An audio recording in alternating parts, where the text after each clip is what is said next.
challenges, illusions, and dangers in spirituality.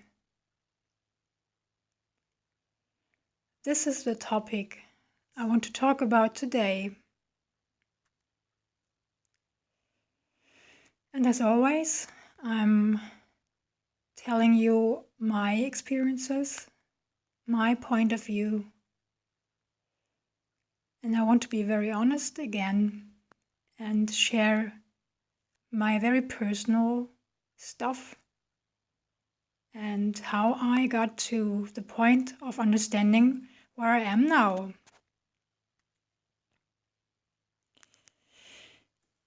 Today I'm recording at home again. It's morning. I have some time before I have to follow my duties, work, and leave the house. And we'll see what comes out today. And because it includes my very personal stuff, I'm a bit nervous again, but that's okay.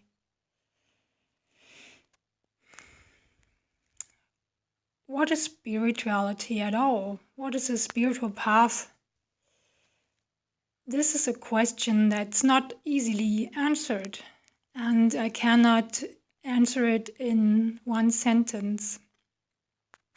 I would rather like to start to share, and we'll get closer to a possible answer to that question over the course of my talk. And I'm very glad you're listening, and the feeling that people witness and listen to what I say make this an adventure, and more important, and it's a good thing to do.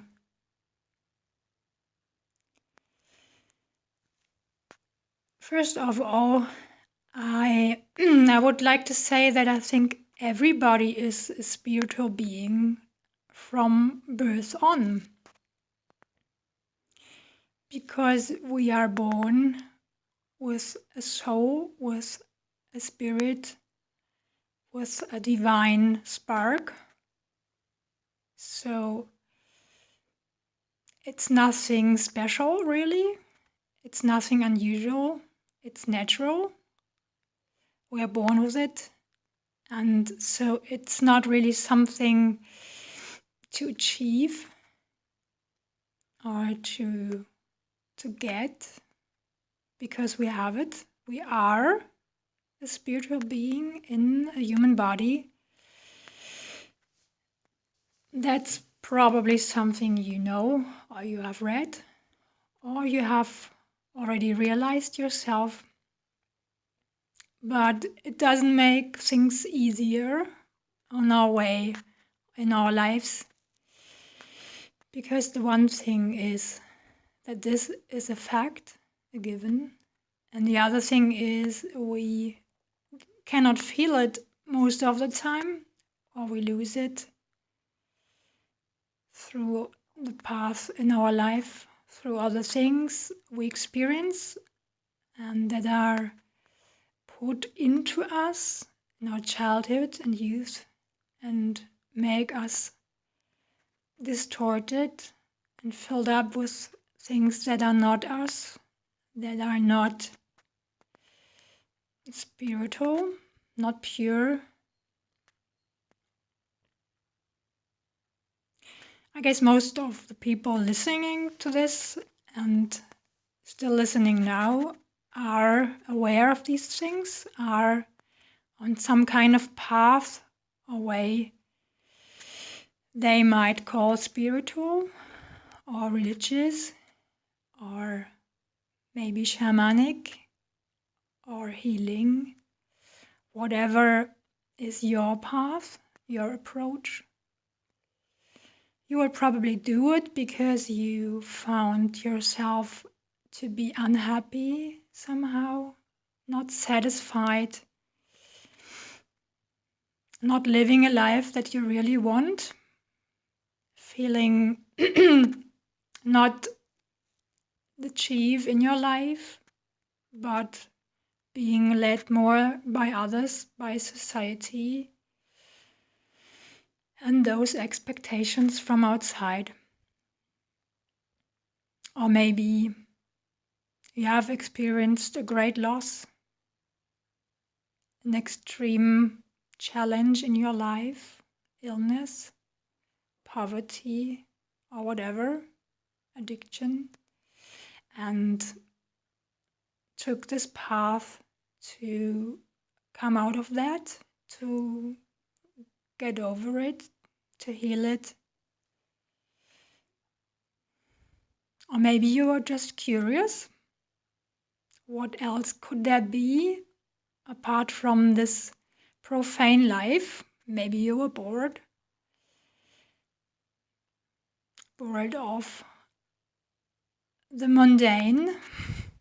Maybe you were trying drugs or other methods to find some more thrilling things in life. Whatever is your reason or your necessity to have started your path, it's not so important. Much more important is to be very cautious and aware on this path, because it includes some dangers, a lot of challenges, and a lot of illusions as well. It's not a clear and safe path, not at all. Actually, there is not one certain path. There are so many options, so many possibilities to try to find the real thing in life, ourselves, God, the truth, however you call it and feel it. And anybody has his own special way, and that's good, that's fine. It's how it should be. We cannot follow anyone else's path one-to-one. We can be inspired, we can be encouraged, we can try part of it, or walk with another person for some time. We can follow a school or a teacher or a guru and take from that whatever serves us. But in the end, it's our very individual and personal thing, and we must take responsibility for all of our experiences, as it always is in life. There's nobody who can take it for us, and we cannot blame a healer or a teacher or a guru for not succeeding or for falling into a pitfall or for getting stuck in an illusion, or maybe get into danger even. It's always ourselves. We are always responsible for anything from the moment we are adult.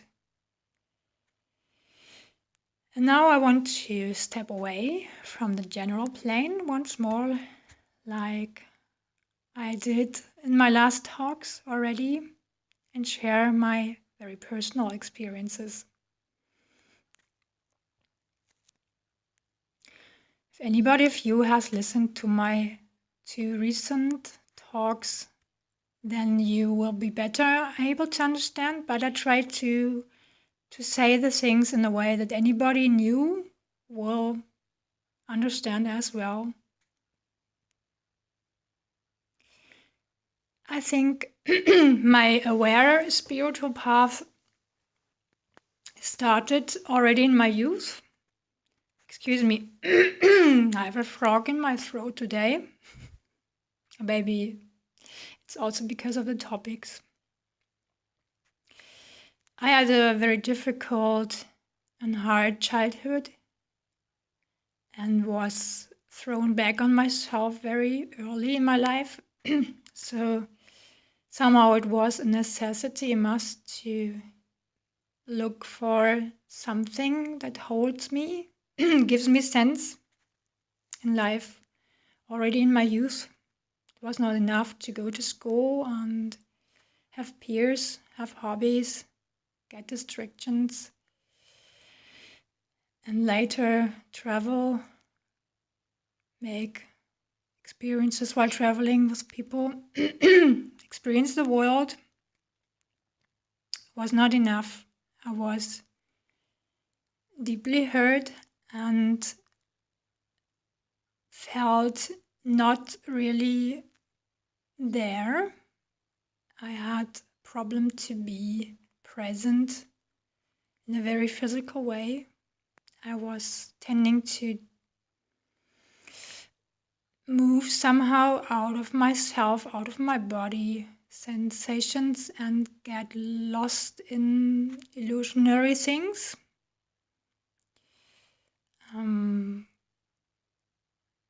Was really an issue. And so I had to find possibilities to stay present and to have a reason to carry on with everything in spite of this deep hole in myself and the feeling that often creeped up into me that nothing really makes a sense in my life. It was just functioning, just going on like everybody did, but it felt very hollow most of the time.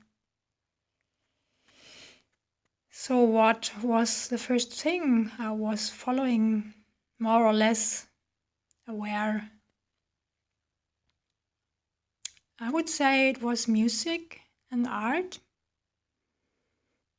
And this is spiritual. It can be very spiritual. It can be a means to find a connection to our soul, to our creative part, which is the divine spark. It is a means to express feelings foremost, stuck feelings, sadness, anger, fear. It is also a means to connect to other people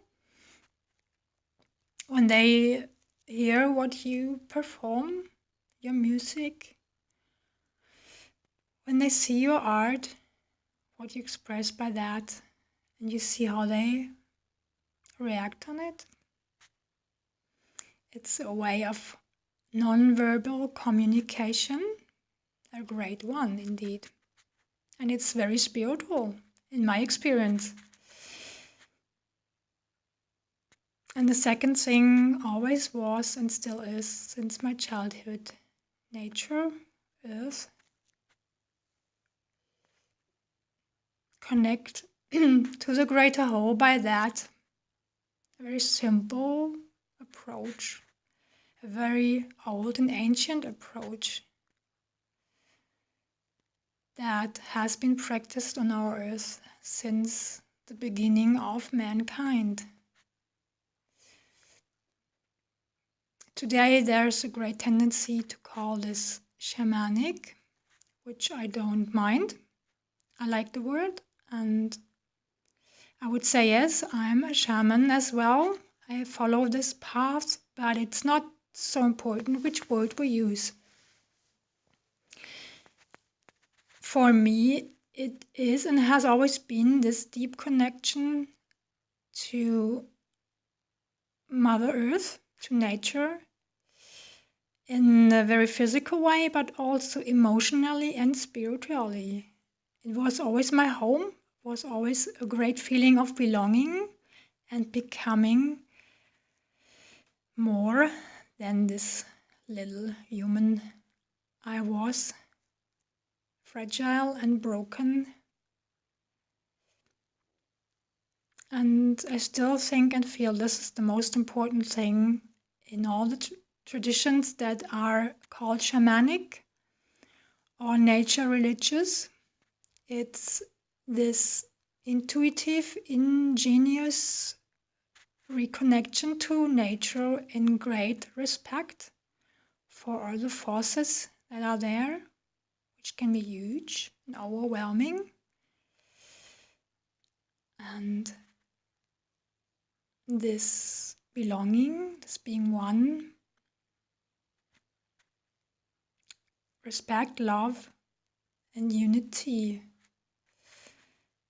It's one of the core things of spirituality, isn't it? So, of course, anything that helps us to connect with Earth and the nature is a very spiritual thing. And we don't have to practice a lot really while doing that. Doing special courses, schools, exercises, it's not really necessary. It's much more necessary to feel it, to have this respect, this reverence, this love, this physically felt connection. These were the first things that brought me on my very personal spiritual path in my youth.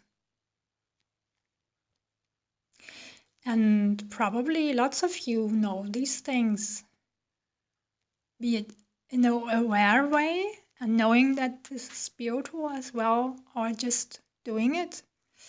Music, I think everybody loves some kind of music, be it active or just by listening it, be it with dancing in groups, connecting with people, or for ourselves in our silent room to retreat, to get in contact with ourselves, our feelings, our body.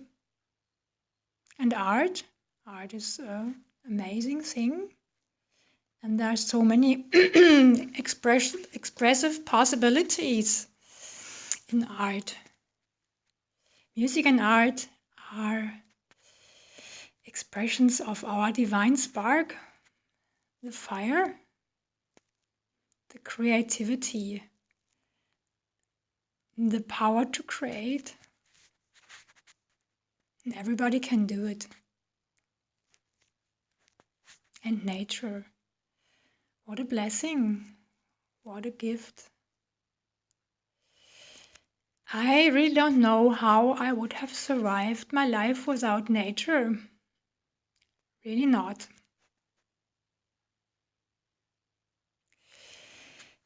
Later in my early adulthood, like in my early 20s,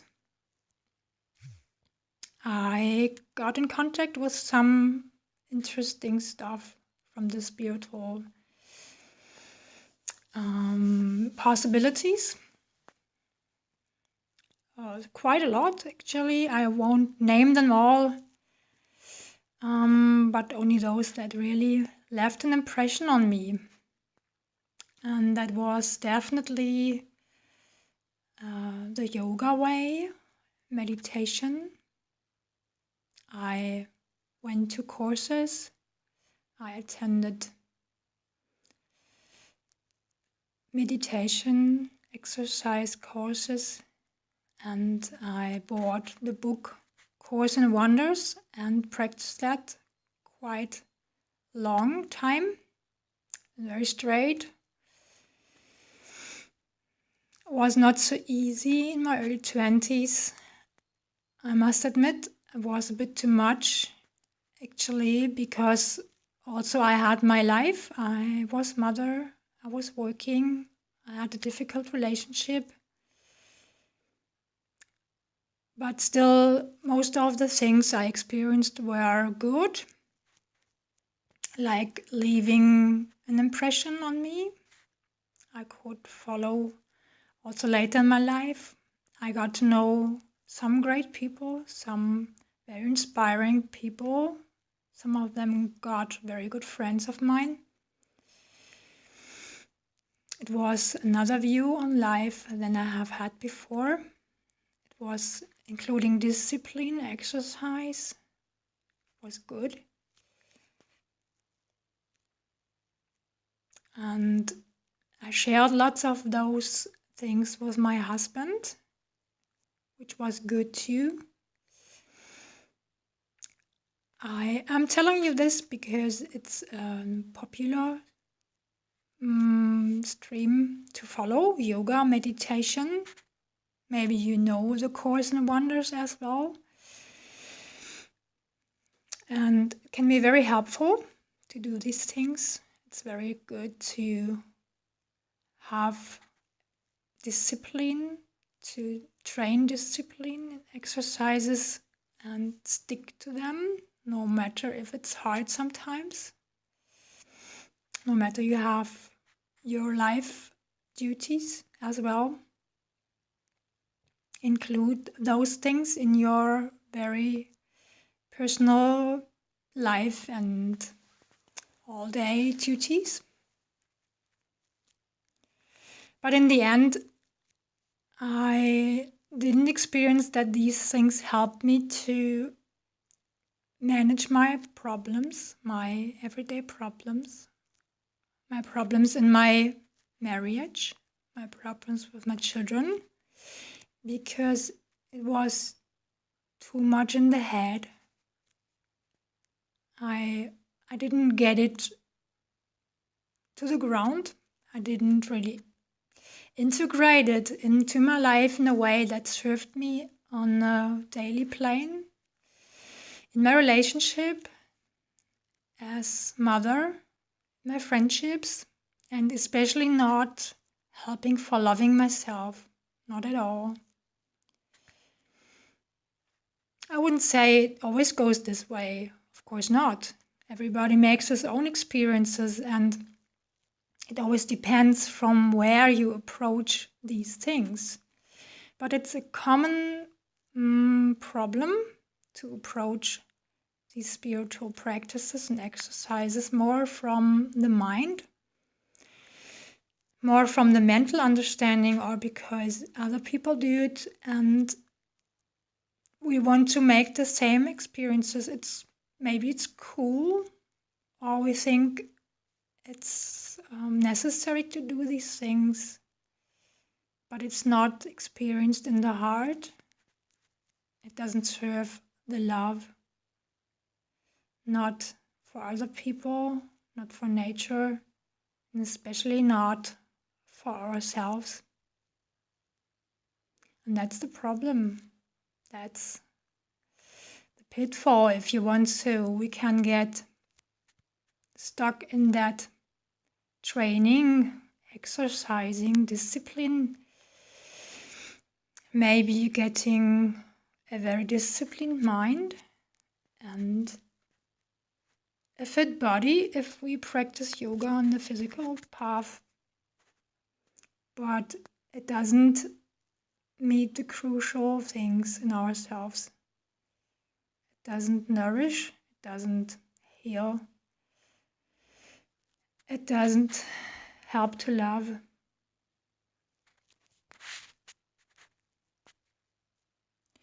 Yeah, I'm telling these things and I feel back into that.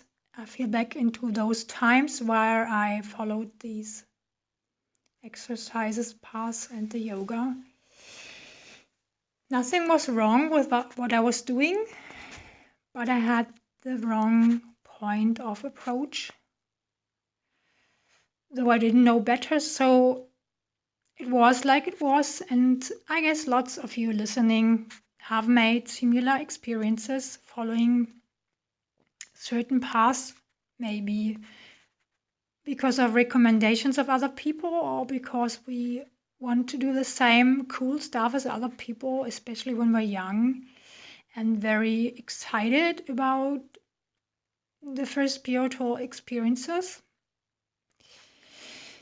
And maybe you also have found out that in the end it didn't really serve you in the way you hoped for your life, for your happiness, for self-love. And that's okay, because, spirituality, a spiritual path is a winding road. It's not a straight way up, not at all. It is an experience like a lot of things in life. And it's not a problem to get stuck or fall into a pit or find out that we have lived in an illusion, a spiritual illusion. It's a thing of trial and error, like everything in life. Don't worry, take it with humor. It's always a good thing to do.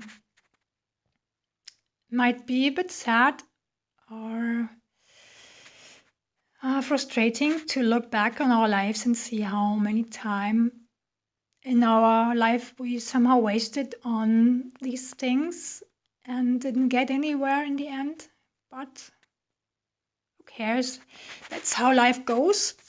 And I wouldn't say we waste our time. We make experiences and they are valid. They stay with us when we see it this way. And it's productive in the end. And we didn't waste anything. We were growing more mature.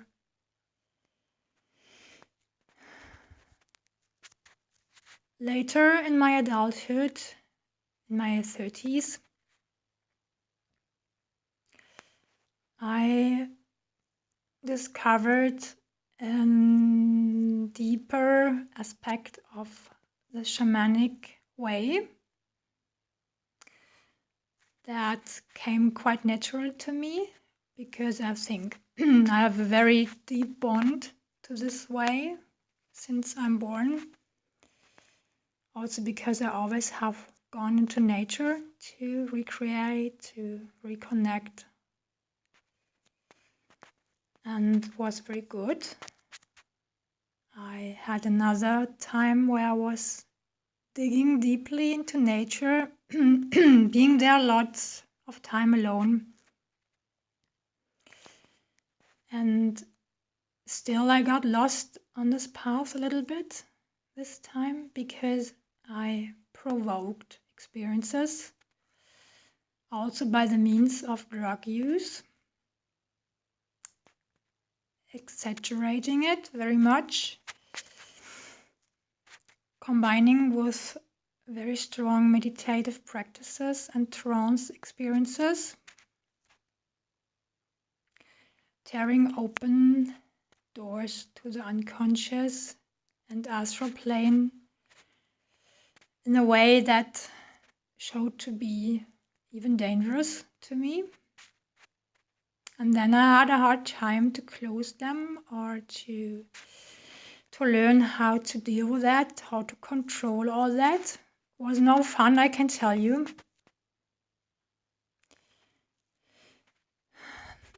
That was kind of pitfall.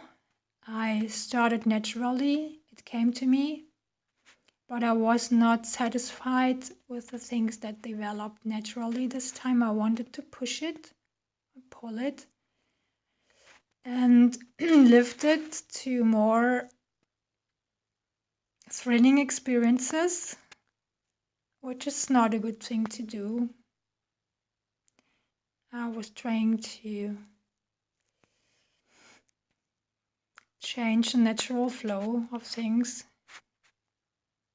and we always get the payback for acts of this kind from life and universe and God. And he says, hey, okay, you wanted to know, here you have. I hope you will manage to deal with that. I won't tell any details, but maybe some of you have gone through similar experiences. It's quite popular nowadays to go to shamanic retreats, ayahuasca-ceremonies, and things like that.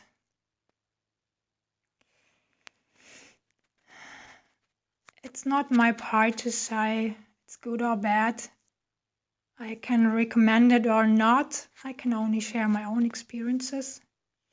I didn't go to such ceremonies, but I made my own ones with myself, which is probably even more dangerous because there was nobody to have a look on me and guide me.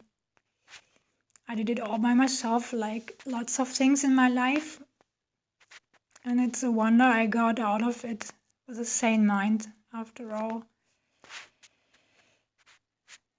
Well, I had problems. I had severe problems, mental problems for lots of years, actually, because of all that. But now I'm clear again. Thank God. Thank all the angels and every forces that always guided and protected me. I'm very happy I got out of it safe. Be cautious, please, by all means. Whatever you do in this direction, it can be really, really huge. You don't know what you're calling. And it's not different when there is a shaman sitting at the fireplace and guiding, leading the ceremony. He cannot protect you from anything because your soul, your energies call things when you open these doors to the unconscious, to the astral planes. No single human can control all these things for you.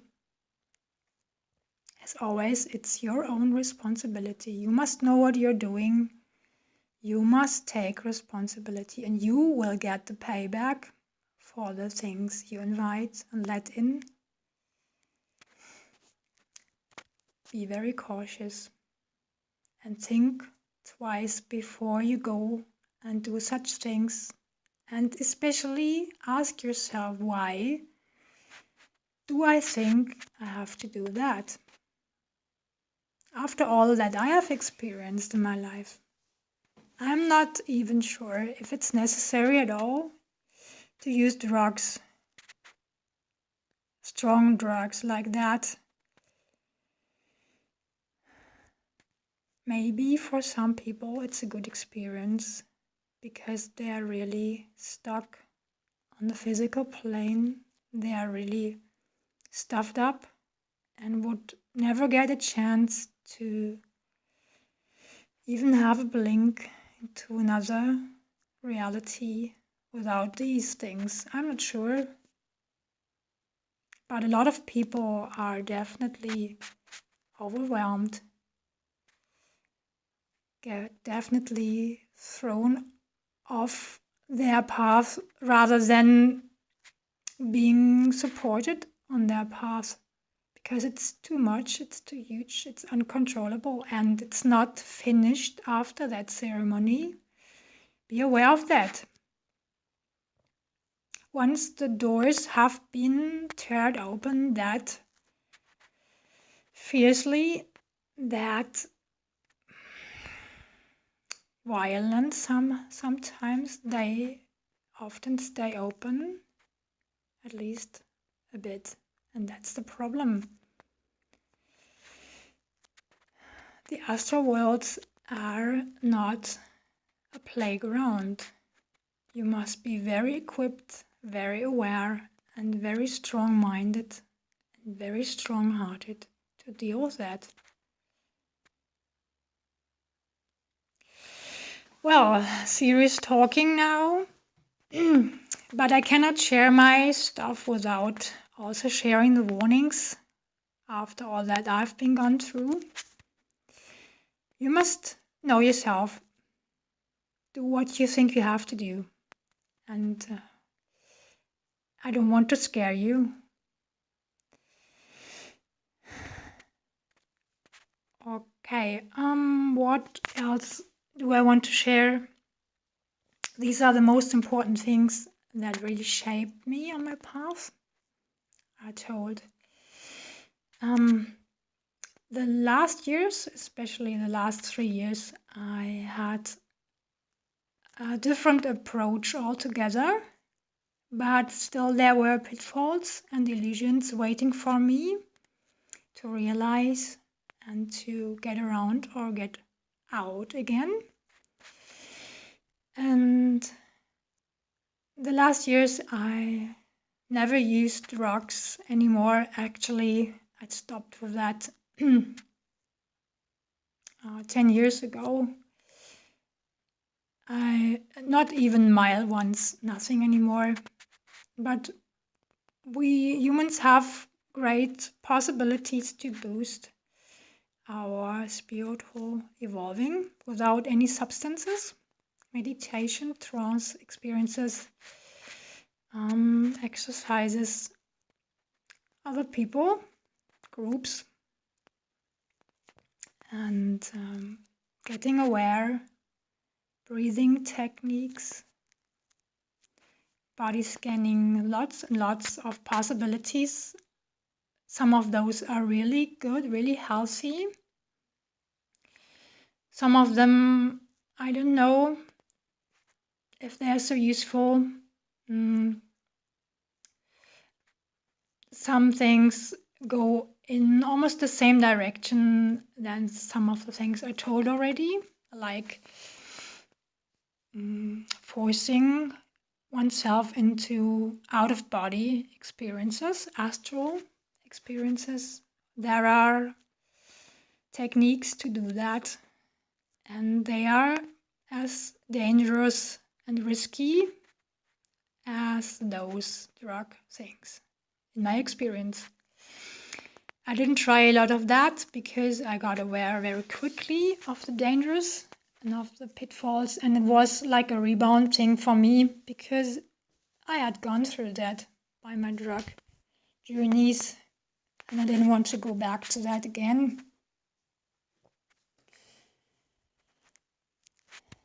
What's really healthy and helpful when I look back on my path and where I arrived now is not all these extraordinary, thrilling, out-of-body, astral, otherworldly, alien, and whatsoever experiences that lift us away from the human plane, away from Earth, away from the boring, mundane life. This is not spiritual in my eyes now when I look back. There are possibilities to escape most of the time. That are the things that lots of people do to escape the boring or the painful experience of being human and being stuck in a situation in life. It's not nice, not happy, not full of love, not connected,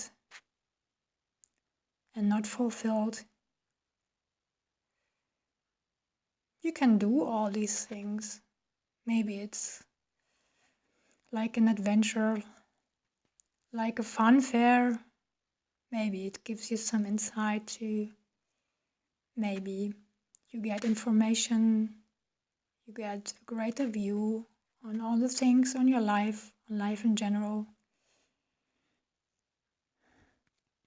But maybe you get stuck.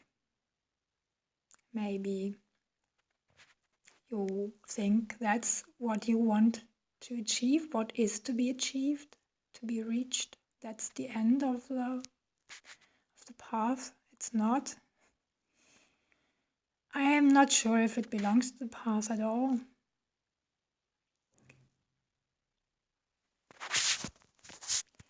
And so in the end, what really matters is that we find ourselves, which is in our human life, in our human experience, in our heart, in our connection with the people we care for, we love, and who care for us and love us, our family, our friends, partners, children, parents,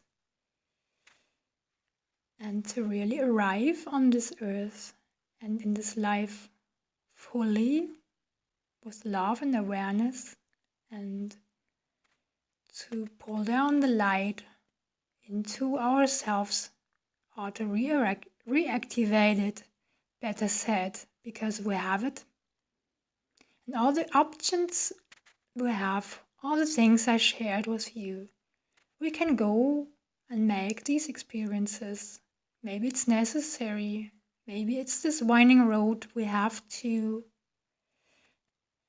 go to find the simple things in the end, to find out that what really counts is here and now, in ourselves, in our everyday life.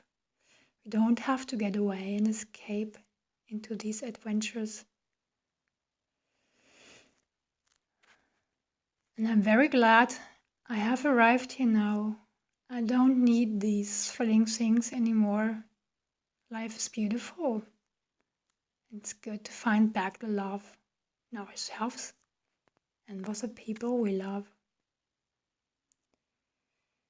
Thank you for listening again. I shared this to open up to you and the world, to connect, and to give you some impressions how a path could be, and to give you an opportunity to look at yourself and your path and be critical, and to understand that maybe in the end the very simple things are that what count in life.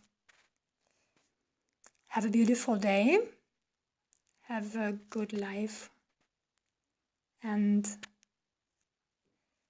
stay critical always. That's very important. Bye bye.